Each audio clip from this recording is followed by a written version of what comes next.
Okay. അപ്പൊ next ഇനി പറയേണ്ടത് നമ്മൾ വൈസ് പ്രസിഡന്റ് കഴിഞ്ഞു. ഇനി പ്രൈം മിനിസ്റ്റർ ആണ്.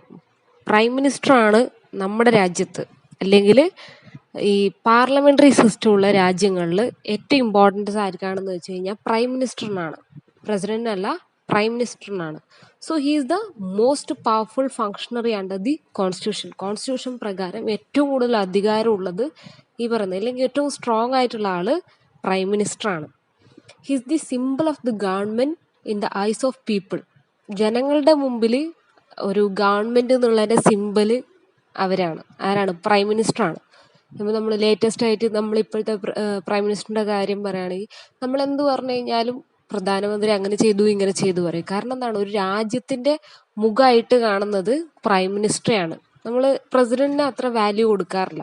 സെയിം ടൈം പ്രസിഡൻഷ്യൽ സിസ്റ്റത്തിൽ എന്താണ്, നമ്മൾ ഇപ്പോൾ അമേരിക്കൻ പ്രസിഡന്റ് എന്ന് പറയുമ്പോൾ നമ്മൾ ബൈഡന്റെ ഇലക്ഷനൊക്കെ നമ്മൾ വളരെയധികം ചർച്ച ചെയ്യുന്നത് എന്തുകൊണ്ടാണ്?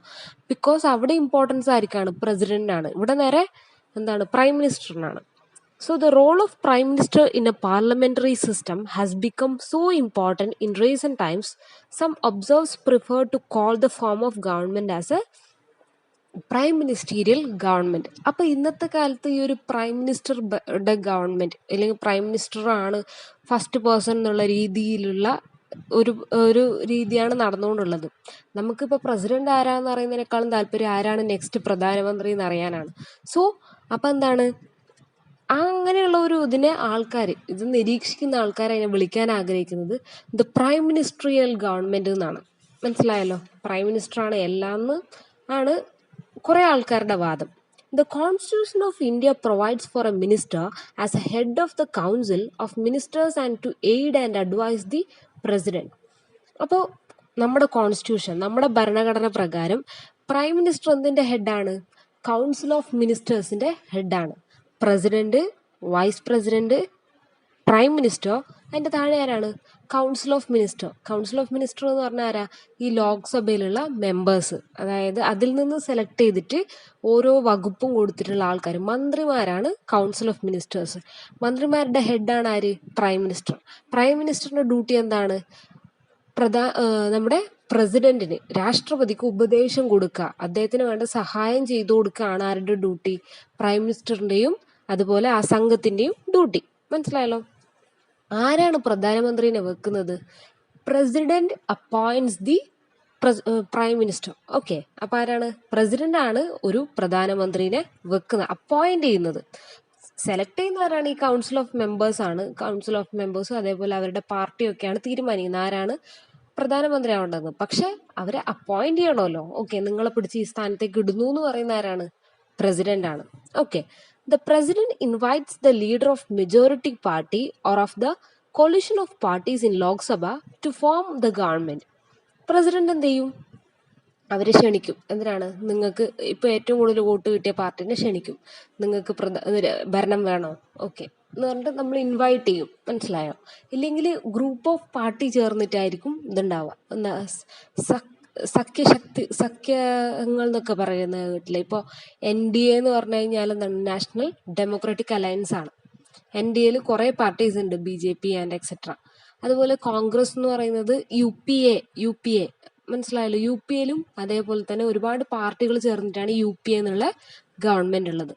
സോ അതാണ് ഇതുകൊണ്ട് അർത്ഥാക്കുന്നത്. അതിന് പ്രസിഡന്റ് അവരെ ക്ഷണിക്കും. മെജോറിറ്റി വോട്ടുള്ള പാർട്ടീനെ വിളിച്ചിട്ട് നിങ്ങൾ പാർലമെന്റിൽ, ലോക്സഭയിൽ നിങ്ങൾ ഭരണം ഏറ്റെടുക്കുന്നുണ്ടോ എന്ന് ചോദിച്ച് ഇൻവൈറ്റ് ചെയ്യും. This means one person is elected to the leader of majority party in Lok Sabha. It is merely formality for the president to invite him to form the cabinet. ഇതൊരു ജസ്റ്റ് ഒരു ചടങ്ങ് പോലെയാണ്. ഒരാളെ വിളിച്ചിട്ട് നിങ്ങൾ ഇത് ഏറ്റെടുക്കുന്നുണ്ടോ എന്ന് ചോദിക്കുന്നത് ജസ്റ്റ് ഒരു ചടങ്ങ് പോലെയാണെന്നാണ് പറയുന്നത്. ശരിക്കും എന്തായാലും മെജോറിറ്റി ഉള്ള ആള്, ഓൾറെഡി സെലക്ട് ചെയ്ത് വെച്ച ആളായിരിക്കും എന്തായാലും പ്രൈം മിനിസ്റ്റർ ആവുക. The president's discretion in regard to the appointment of the prime minister is no doubt is limited, but there are circumstances in which the president may have some discretion. പിന്നെ പറയുന്നത് ഇദ്ദേഹത്തിന്റെ ശക്തി തെളിയിക്കണം, prime മിനിസ്റ്ററിന്റെ ശക്തി. Okay, നിങ്ങൾ അവരുടെ പാർട്ടിയിൽ ഒരു 200 പേരുണ്ടെന്ന് വിചാരിച്ചു. 543 ഉള്ളത്. അതിലൊരു 250ഓളം കിട്ടിക്കഴിഞ്ഞാൽ ഭരണം കിട്ടും. 250-ലധികം കിട്ടിക്കഴിഞ്ഞാൽ മെജോറിറ്റി ആയല്ലോ. ഒരു ഭൂരിപക്ഷം എന്ന് പറഞ്ഞു കഴിഞ്ഞാൽ ഒരു ലിമിറ്റ് ഉണ്ടാവും. അവിടെ എത്തിക്കഴിഞ്ഞാൽ പ്രസിഡന്റ് ഇൻവൈറ്റ് ചെയ്യും, എന്നിട്ടോ അവിടെ വോട്ടിംഗ് നടത്തും, അങ്ങനെ പ്രൈം മിനിസ്റ്ററെ തീരുമാനിക്കും. അടുത്ത പറയേണ്ടത് നിങ്ങൾക്കറിയാവുന്ന കാര്യമാണ്. ആരാണ് നമ്മുടെ first prime minister? Pandit Jawaharlal Nehru. ഇപ്പോഴത്തെ ആരാണ്? മിസ്റ്റർ നരേന്ദ്രമോദി. അതിന് മുമ്പ് ആരായിരുന്നു? ഡോക്ടർ മൻമോഹൻ സിംഗ്. ഓക്കെ, അടുത്ത പറയേണ്ടത് duties of the prime minister. Prime മിനിസ്റ്ററിന്റെ ഡ്യൂട്ടി എന്താണ് പ്രൈം മിനിസ്റ്റർ ചെയ്യുന്നതെന്നാണ് പറയുന്നത്. The constitution says that it is the duty of a prime minister. ഇനി അടുത്ത പറയാൻ പോകുന്നതാണ് ഇദ്ദേഹത്തിന്റെ duty. To communicate to the president all decision of the council of ministers relating to the administration and proposals of legislation. എന്താണ്? പ്രസിഡന്റിനോട് communicate ചെയ്യുക. എന്തിനെ കുറിച്ച് communicate ചെയ്യുക? About all decisions of the council of ministers. അതായത് ഈ ministers തീരുമാനിച്ചിട്ടുള്ള മന്ത്രിസഭാ യോഗങ്ങൾ ചേർന്നിട്ടുള്ള അല്ലെങ്കിൽ ക്യാബിനറ്റ് മീറ്റിംഗ് ചേർന്നിട്ടുണ്ടായ കാര്യങ്ങൾ പ്രസിഡന്റിനെ അറിയിക്കുക എന്നുള്ള ഡ്യൂട്ടി ആർക്കാണ്? പ്രൈം മിനിസ്റ്ററിനാണ്. Okay, next one, to furnish such information relating to the administration and proposals of for legislation as president may call four.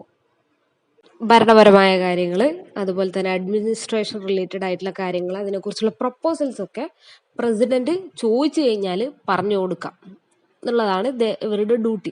ഇത് ചിലപ്പോൾ 2 മാർക്കിന് ചോദിക്കാം. ഡ്യൂട്ടീസ് ഓഫ് പ്രൈം മിനിസ്റ്റർ എന്ന് പറഞ്ഞിട്ട് നമ്മൾ നേരത്തെ അങ്ങനെയുള്ള ക്വസ്റ്റ്യൻ കണ്ടതാണ്.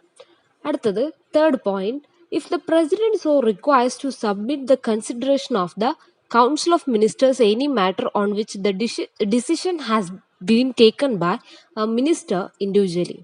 അതായത് ഇപ്പോൾ ഒരു മന്ത്രി ഒറ്റയ്ക്ക് ഒരു തീരുമാനം എടുത്തു എന്ന് വിചാരിച്ചോ, അതെന്തുകൊണ്ട് അങ്ങനെ തീരുമാനിച്ചു എന്ന് പ്രസിഡന്റിന് ചോദിക്കാം. സോ അതിനെക്കുറിച്ചൊക്കെ വിശദീകരിക്കേണ്ട ആരാണ്? പ്രൈം മിനിസ്റ്റർ ആണ്. ഓക്കെ, അടുത്ത functions of the prime minister ആണ്. എന്താണ് ഫങ്ഷൻസ്? പ്രൈം മിനിസ്റ്റർ ആയി കഴിഞ്ഞാൽ നമ്മൾ ചെയ്യേണ്ട കുറച്ച് കാര്യങ്ങളാണ് പറയുന്നത്. ഇപ്പം നമ്മളാണ് പ്രൈം മിനിസ്റ്റർ ആണെങ്കിൽ നമ്മൾ എന്തൊക്കെ ചെയ്യും എന്നുള്ളത്. The constitution gives us unique position to the prime minister. However, his powers and functions are found in different provisions of the constitution. ഇത് തന്നെയാണ് പവർ, ഫങ്ഷൻ തന്നെയാണ് പവർ. എന്തൊക്കെയാണ് ഒരു പ്രൈം മിനിസ്റ്ററിന്റെ പവർ നമുക്ക് നോക്കാം. അതിൽ first one, leader of the nation. രാജ്യത്തിന്റെ മുഖാണ്. നമ്മൾ നേരത്തെ പറഞ്ഞു his the simple of government and also the nation. രാഷ്ട്രപതി ഉണ്ടെങ്കിലും എല്ലായിടത്തേക്കും ഇപ്പൊ രാജ്യങ്ങളോളം പോകുന്ന ആരാണ്? പ്രൈം മിനിസ്റ്റർ ആണ്. എന്ത് ഡിസ്കഷന് പോകുന്ന ആരാണ്? പ്രൈം മിനിസ്റ്റർ ആണ്. So he's the leader of the nation. രാജ്യത്തിന്റെ ലീഡർ എന്നുള്ള ഒരു പോസ്റ്റ് അദ്ദേഹത്തിനുണ്ട്. Clarifies and defends the policies. ഇപ്പോൾ ഒരു പ്രൈം മിനിസ്റ്റർ ആയി കഴിഞ്ഞാൽ അദ്ദേഹം ഒരു തീരുമാനം എടുത്തു എന്ന് വിചാരിക്കാം. ഓക്കെ, ഇപ്പൊ എക്സ് എന്നുള്ള ഒരാൾ ഒരു തീരുമാനം എടുത്തു. ആ തീരുമാനത്തിനെ മറ്റുള്ളവർക്ക് വിശദീകരിച്ച് കൊടുക്കേണ്ടത് ആരുടെ ഡ്യൂട്ടിയാണ്? പ്രൈം മിനിസ്റ്ററിന്റെ ഡ്യൂട്ടിയാണ്. ഇല്ലെങ്കിൽ അദ്ദേഹത്തിന്റെ ഫങ്ഷനാണ്, പവറാണ്.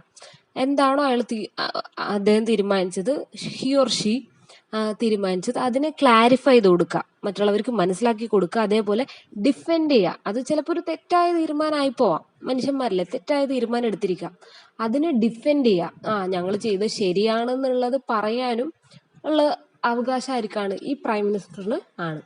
Advice the president to dissolve the Lok Sabha.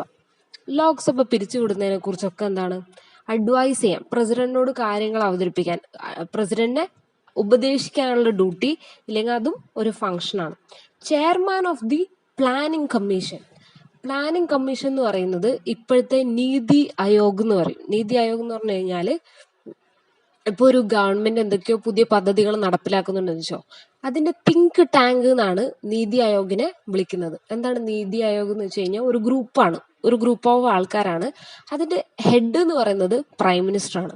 അതിലാണ് നമ്മുടെ രാജ്യത്തിന് വേണ്ട പുതിയ കാര്യങ്ങളോ എല്ലാം planning about nation building or nation development കാര്യങ്ങളൊക്കെ ഡിസ്കസ് ചെയ്യുന്നത് ഈ പ്ലാനിങ് കമ്മീഷനിലാണ്. സോ അതിന്റെ ചെയർമാൻ എന്ന് പറയുന്ന ആരാണ്? പ്രൈം മിനിസ്റ്റർ ആണ്. റീഷഫിൾസ് ഹിസ് മിനിസ്ട്രി. റീഷഫിൾ ചെയ്യാന്ന് വെച്ച് കഴിഞ്ഞാൽ പുനർസംഘടിപ്പിക്കുക എന്നാണ് അതിന്റെ അർത്ഥം. അതായത് ഇപ്പൊ ഒരു സെറ്റ് ഓഫ് മിനിസ്റ്റേഴ്സ് ഉണ്ടെന്ന് വിചാരിക്കുക ഈ പ്രൈം മിനിസ്റ്ററിന്റെ അണ്ടറിൽ. ഓക്കെ, അപ്പോൾ അതിന് ഇയാൾ വേണ്ട, വേറെ ആളെ എടുക്കാന്നൊക്കെ തീരുമാനിക്കുക. അത് ഷഫിൾ ചെയ്യുന്ന ഡ്യൂട്ടി ആർക്കാണ്? പ്രൈം മിനിസ്റ്ററിനാണ്. ഡിസ്ട്രിബ്യൂട്ട്സ് പോർട്ട്ഫോളിയോ ഡിസ്ട്രിബ്യൂട്ട് ചെയ്യുന്നു. അതുപോലെ chairman of the cabinet. Cabinet എന്ന് പറഞ്ഞാൽ എന്താണെന്ന് വെച്ച് കഴിഞ്ഞാൽ ഗ്രൂപ്പ് ഓഫ് മിനിസ്റ്റേഴ്സ് ആണ്. ഇദ്ദേഹത്തിന്റെ ഗ്രൂപ്പിലുള്ള മിനിസ്റ്റേഴ്സ്, ക്യാബിനറ്റ് മിനിസ്റ്റേഴ്സ് എന്നാണ് അവർ പറയുക. കേന്ദ്രത്തിലാവുമ്പോൾ, സെൻട്രലാവുമ്പോൾ ക്യാബിനറ്റ് മിനിസ്റ്റേഴ്സ് ആണ്. സോ ആ ക്യാബിനറ്റിൽ മന്ത്രിസഭയുടെ ചെയർമാൻ, അതിന്റെ ഹെഡ് എന്ന് പറയുന്നത് ആരാണ്? പ്രൈം മിനിസ്റ്റർ ആണ്. പ്ലാനിംഗ് കമ്മീഷന്റെ ഹെഡ് ഇദ്ദേഹമാണ്. അതേപോലെ ക്യാബിനറ്റിന്റെ ഹെഡും ഇദ്ദേഹം തന്നെയാണ്. ചെയർമാൻ എന്നാണ് അതിന് പറയാം. Okay. Symbolises the ruling power structure. Ruling power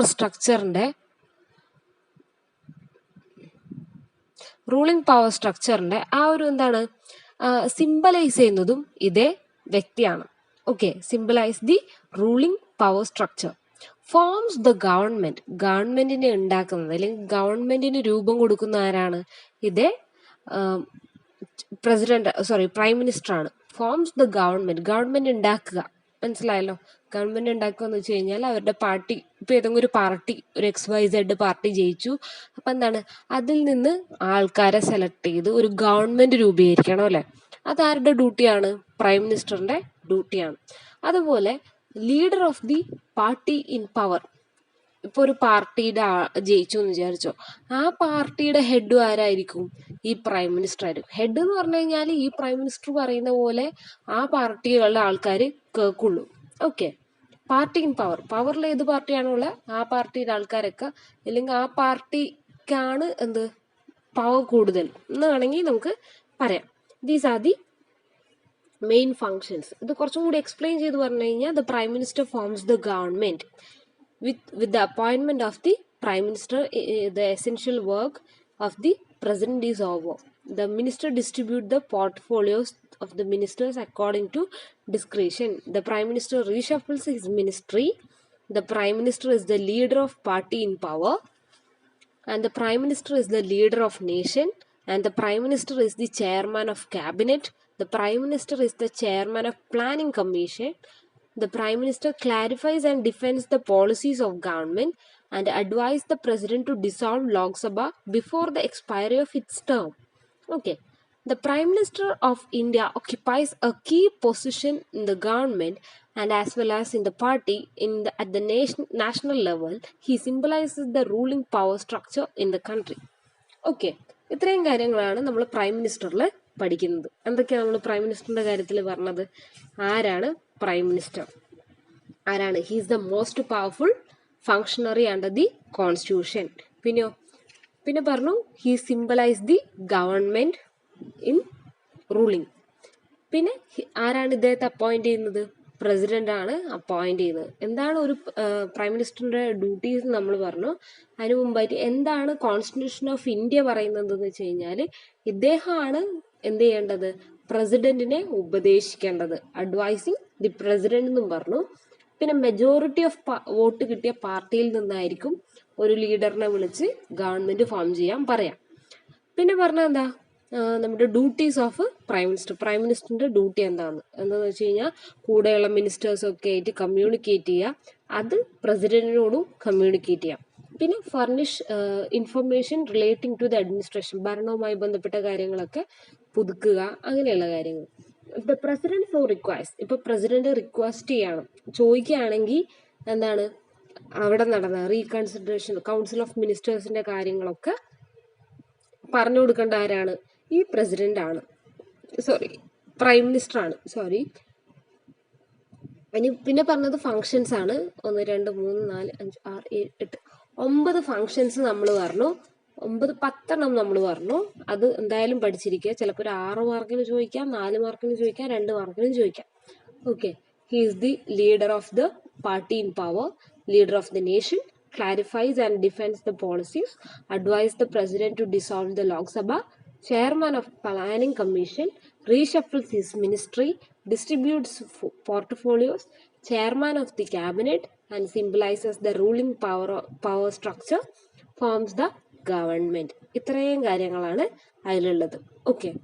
നന്നായിട്ട് പഠിക്കുക, 2-3 പ്രാവശ്യം വായിക്കുക. എന്നിട്ട് നോട്ട്സ് എഴുതുമ്പോൾ കഴിയുന്നതും പോയിന്റ് ആക്കിയിട്ട് തന്നെ എഴുതാൻ നോക്കുക. അപ്പം അതിൻ്റെ കൂടെ തന്നെ പറയാനുള്ളതാണ് union council of ministers. The constitution of India has adopted parliamentary system in government. അതായത് നമ്മൾ പാർലമെന്ററി സിസ്റ്റമാണ് ഫോളോ ചെയ്യുന്നതെന്നാണ് പറയുന്നത്. ഇറ്റ് ഈസ് എന്തുകൊണ്ടാന്ന് വെച്ച് കഴിഞ്ഞാൽ it is more democratic and A responsible form than any other system of government. അപ്പോൾ presidential system അതേപോലെ semi presidential സിസ്റ്റത്തുമായിട്ട് compare ചെയ്യുമ്പോൾ എന്താണ്, നമ്മുടെ പാർലമെന്ററി സിസ്റ്റം കുറച്ചും കൂടി ജനാധിപത്യപരമാണ്, അതേപോലെ തന്നെ കുറച്ചും കൂടി ഉത്തരവാദിത്വം ഉള്ളതാണെന്നാണ് പറയുന്നത്. കാരണം എന്താ, എലക്ഷൻ നടത്തുമ്പോൾ ജനങ്ങളുടെ പങ്കാളിത്തം ഉറപ്പുവരുത്തുന്നുണ്ട്, അതുപോലെ ഈ ജയിച്ചവർക്ക് ഈ ജയിപ്പിച്ചവരോട് ഒരു ഉത്തരവാദിത്വമുണ്ട്, അതൊക്കെ ഉണ്ടാവുമെന്നാണ് പറയുന്നത്. The constitution has made clear provisions for setting up the council of ministers at the centre. അപ്പോൾ കേന്ദ്രത്തിൽ ഇങ്ങനെ ഒരു കൗൺസിൽ ഓഫ് മിനിസ്റ്റേഴ്സിനെ സെറ്റപ്പ് ചെയ്യുന്നതിന് കോൺസ്റ്റിറ്റ്യൂഷൻ തന്നെ കുറച്ച് പ്രൊവിഷൻസ്, കുറച്ച് രീതികൾ പറഞ്ഞിട്ടുണ്ടെന്നാണ് പറയുന്നത്. The President, on the advice of Prime Minister, appoints the member of Union Council of Ministers. അപ്പോൾ പ്രസിഡന്റിന്റെ എന്താണ് അഡ്വൈസ് പ്രകാരം പ്രൈം മിനിസ്റ്റർ ആണ് ആരെ അപ്പോയിന്റ് ചെയ്യുന്നത്, കൗൺസിൽ ഓഫ് മിനിസ്റ്റേഴ്സിനെ അപ്പോയിന്റ് ചെയ്യുന്നത്. The constitution is absolutely silent about the conditions in which the dismissal of minister of their resignation takes place. അതായത് ഇപ്പോൾ കോൺസ്റ്റിറ്റ്യൂഷനിൽ ഈ മന്ത്രിമാരുടെ രാജിയെക്കുറിച്ചോ ഒന്നും തന്നെ പറയുന്നില്ല എന്നാണ് പറയുന്നത്. It's absolutely silent. ഇതിനെക്കുറിച്ച് ഒരു കാര്യവും കോൺസ്റ്റിറ്റ്യൂഷൻ പറഞ്ഞിട്ടില്ല. അതായത് ഒരാളെ ഡിസ്മിസ് ചെയ്യുന്നതിന്, ഒരു മന്ത്രിനെ ഡിസ്മിസ് ചെയ്യുന്നതോ അതേപോലെ തന്നെ രാജിവെക്കുന്നതിനെ കുറിച്ച് ഒന്നും തന്നെ പറഞ്ഞിട്ടില്ല എന്നാണ് പറയുന്നത്. If a minister is not member of the parliament, he should secure the seat in parliament within 6 months of his appointment. അതായത് ഒരു മന്ത്രിനെ പാർലമെന്റിലെ മെമ്പർ അല്ല, അതായത് വോട്ട് കിട്ടി ജയിച്ചു വന്ന ഒരാളല്ല എന്ന് വിചാരിക്കാം, അവരെ പിടിച്ച് മിനിസ്റ്റർ ആക്കി. അങ്ങനെ ആക്കി കഴിഞ്ഞാൽ 6 മാസത്തിൻ്റെ ഉള്ളിൽ അവർ അവിടെ പാർലമെന്റിൽ ഒരു സീറ്റ് നേടിയിരിക്കണം എന്നാണ് പറയുന്നത്. അതിൻ്റെ അർത്ഥം പാർലമെന്റിലേക്കുള്ള നടക്കുന്ന ഇലക്ഷനിൽ അദ്ദേഹം ജയിക്കണം. ഇപ്പൊ പ്രസിഡന്റ് ഒരാളെ പിടിച്ച് മിനിസ്റ്റർ ആക്കിയെന്ന് വിചാരിക്കുക, അയാൾ എന്തായിരിക്കണം, ആ ഒരു കടമ്പ, പാർലമെന്റിലെ മെമ്പർ ആയിരിക്കണം എന്നുള്ള കടമ്പ 6 മാസം കൊണ്ട് പൂർത്തീകരിക്കണം എന്നാണ് പറയുന്നത്. Tenure of office. The constitution says that the minister shall hold the office during the pleasure of the president. അതായത് അവർക്ക് ഓഫീസ്, മിനിസ്റ്റേഴ്സിന് ഓഫീസ് കൊടുക്കണം എന്നാണ് എന്ത് പറയുന്നത്, കോൺസ്റ്റിറ്റ്യൂഷൻ പ്രകാരം പറയുന്നത്. അവർക്കൊരു ഓഫീസ് ഉണ്ടായിരിക്കണം. That is no tenure of office has been prescribed for the office of the council of ministers. അതിനെക്കുറിച്ച് പ്രത്യേകിച്ചൊന്നും ഈ ഭരണഘടനയിൽ പറയുന്നില്ല എന്നാണ് പറയുന്നത്. പിന്നെ the president may dismiss a minister or all the ministers of his discretion. അപ്പോൾ പ്രത്യേക അധികാരം ഉണ്ടല്ലോ പ്രസിഡന്റിന്, ഡിസ്ക്രിയേഷൻ എന്ന് പറഞ്ഞിട്ട് നമ്മൾ നേരത്തെ പഠിച്ചതാണ്. അപ്പൊ അത് പ്രകാരം ഒരു മന്ത്രിനെ ഡിസ്മിസ് ചെയ്യാൻ, അല്ലെങ്കിൽ എല്ലാ മന്ത്രിമാരെ ഡിസ്മിസ് ചെയ്യാനും പ്രസിഡന്റിന് അധികാരമുണ്ട്. But actually the president cannot dismiss A ministry which enjoys confidence of the Lok Sabha. അപ്പൊ ലോക്സഭയുടെ ഒരു ഇതോടുകൂടി എന്താ കോൺഫിഡൻസോട് കൂടിയിട്ട് ഒരു മിനിസ്ട്രി ഉണ്ടെന്ന് വിചാരിക്കാം, അതിന് പ്രസിഡന്റിന് രാജിവെപ്പിക്കാനോ ഇല്ലെങ്കിൽ ഡിസ്മിസ് ചെയ്യാനോ പറ്റില്ല. അതായത് ഒരു മന്ത്രാലയത്തെ, ഇപ്പോൾ ഒരു ഭരണത്തിലുള്ള ആൾക്കാരെ അങ്ങനെ മാറ്റാൻ നമുക്ക് പറ്റില്ല എന്നാണ് പറയുന്നത്. പിന്നെ thus as regards tenure, the union council of ministers remains in the power so long as it commands confidence of Lok Sabha. അതായത് ടെന്യൂർ എന്ന് പറഞ്ഞു കഴിഞ്ഞാൽ അവിടെയുള്ള അവർക്കുള്ള ഭരണാവകാശം എന്നോ അങ്ങനെ എന്ത് വേണമെങ്കിലും പറയാം. ഓക്കെ, അപ്പോൾ ഒരാൾക്ക് ഒരു ഓഫീസ് കൈയടക്കി വെക്കാം, ഇല്ലെങ്കിൽ അത് ഹോൾഡ് ചെയ്യാനുള്ള പീരീഡ് എന്ന് പറയുന്നത് എത്ര കാലം അവർ ലോക്സഭയിലുണ്ടോ ആ മിനിസ്റ്റർ, അത്രയും കാലം ആ ഓഫീസ് കയ്യിൽ വെക്കാമെന്നാണ് പറയുന്നത്. അടുത്ത കളക്റ്റീവ് റെസ്പോൺസിബിലിറ്റി എന്നുള്ള കാര്യമാണ്. The constitution very clearly says that the council of ministers shall be collectively responsible to the Lok Sabha. ലോക്സഭയുമായി ബന്ധപ്പെട്ട കാര്യങ്ങളിൽ ഇവർക്ക്, ഈ മന്ത്രിമാർക്കൊക്കെ ഈ കൗൺസിൽ ഓഫ് മിനിസ്റ്റേഴ്സിന് എന്താണ് ഈക്വൽ ആയിട്ടുള്ള റെസ്പോൺസിബിലിറ്റി ഉണ്ട്, ഉത്തരവാദിത്വം ഉണ്ട് എന്നാണ് പറയുന്നത്. Collective responsibility is an important feature of the parliamentary form of government. Parliamentary സിസ്റ്റത്തിന്റെ ഒരു ഇമ്പോർട്ടൻ്റ് ആയിട്ടുള്ള ഫീച്ചറാണ് ഈ കളക്റ്റീവ് റെസ്പോൺസിബിലിറ്റി, കൂട്ടുത്തരവാദിത്വം എന്ന് പറയും ആ ഒരു കാര്യം. Every minister is responsible not only for the decisions and actions of his own department but also for those of the other department. അപ്പോൾ ഓരോ മന്ത്രിയും അവരവരുടെ ഓഫീസിൽ നടക്കുന്ന കാര്യത്തിന് മാത്രമല്ല അവർക്ക് എന്തുള്ളത് ഉത്തരവാദിത്വം ഉള്ളത്, ഇല്ലെങ്കിൽ ഡിസിഷൻ എടുക്കാൻ പറ്റുന്നത്. ഇല്ലെങ്കിൽ ഒരു മിനിസ്റ്റർ ഒരു കാര്യത്തിൽ ഡിസിഷൻ എടുത്തു എന്ന് വിചാരിക്കുക, അദ്ദേഹത്തിന്റെ ഡിപ്പാർട്ട്മെന്റ്, അയാൾ അതിന് മാത്രമല്ല ഉത്തരവാദി, അതേസമയം മറ്റ് ഡിപ്പാർട്ട്മെന്റിലുള്ള കാര്യങ്ങൾക്കും ഇദ്ദേഹം എന്താണ് റെസ്പോൺസിബിൾ ആണ്, ഏറ്റെടുക്കാനൊക്കെ റെസ്പോൺസിബിൾ ആയിരിക്കണം എന്നാണ് പറയുന്നത്. If a minister has a difference of opinion about the decisions and taken by the any other department he must raise the issue in the cabinet. ഇപ്പോൾ ഒരു ഗ്രൂപ്പ് ഓഫ് മന്ത്രിമാരുണ്ടെന്ന് വിചാരിക്കുക, അതിലൊരു മന്ത്രി ഒരു തീരുമാനം എടുത്തു, അതാണെങ്കിൽ വേറൊരു മന്ത്രിക്ക് ഇഷ്ടമായില്ല എന്ന് വിചാരിക്കുക. അപ്പോൾ അത് ഇവരുടെ ക്യാബിനറ്റ് മീറ്റിംഗ് ഉണ്ടല്ലോ, അതായത് മന്ത്രിസഭാ യോഗം ഉണ്ടല്ലോ, ആ സമയത്ത് ആ പ്രശ്നം ഏത് മന്ത്രിക്കാണോ ഇഷ്ടപ്പെടാത്ത അവരത് ഉന്നയിക്കണം എന്നാണ് പറയുന്നത്. ഓക്കെ, അടുത്തത് decision taken by the cabinet must be supported and defended by all ministers. അതായത് ഇപ്പോൾ ക്യാബിനറ്റിൽ മന്ത്രിസഭയിൽ ഒരു കാര്യം തീരുമാനിച്ചു എന്ന് വിചാരിക്കാം, അത് സപ്പോർട്ട് ചെയ്യാനും അതേപോലെ എതിർക്കാനും ഈ കൗൺസിൽ ഓഫ് മിനിസ്റ്റേഴ്സിലെ ആൾക്കാർ തയ്യാറാവണം എന്നാണ് പറയുന്നത്.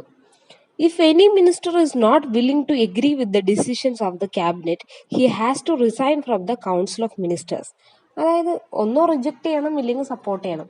അപ്പോൾ അത് ഒരാൾ റിജക്ട് ചെയ്തു എന്ന് വിചാരിക്കാം, അങ്ങനെയാണെങ്കിൽ അവരത് രാജിവെച്ച് പോകണം എന്നാണ് പറയുന്നത്.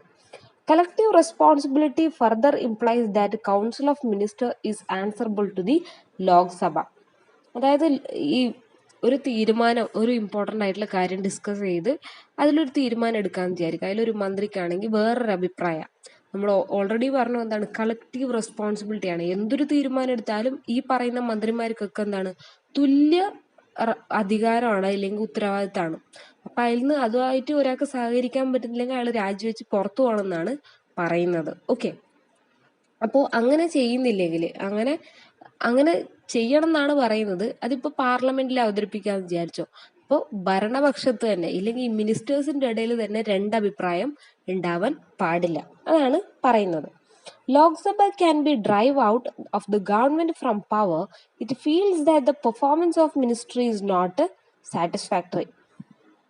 അതായത് ലോക്സഭയിൽ നിന്ന് ഒരു ഗവൺമെന്റിനെ നമുക്ക് വേണമെങ്കിൽ പുറത്താക്കാൻ പറ്റും, ഇല്ലെങ്കിൽ അതിനെ തള്ളിക്കളയാൻ പറ്റും. എപ്പോഴാണ് മിനിസ്ട്രിയുടെ പെർഫോമൻസ് സാറ്റിസ്ഫൈഡ് ആവാത്തപ്പോൾ, അതായത് ആ ഒരു ഗ്രൂപ്പിലുള്ള മന്ത്രീസ്, ക്യാബിനറ്റ് ഓഫ് മിനിസ്റ്റേഴ്സ് എന്ത് ചെയ്യുന്നില്ല, പ്രോപ്പറായിട്ട് ജോലിയോ ഇല്ലെങ്കിൽ അവർ ഉഴപ്പുന്ന അങ്ങനെയൊക്കെ കാണുകയാണെങ്കിൽ എന്ത് ചെയ്യും, അതിനെതിരെ നടപടി എടുക്കാൻ വേണ്ടിയിട്ട് പാർലമെന്റിന് പറ്റുമെന്നാണ് പറയുന്നത്.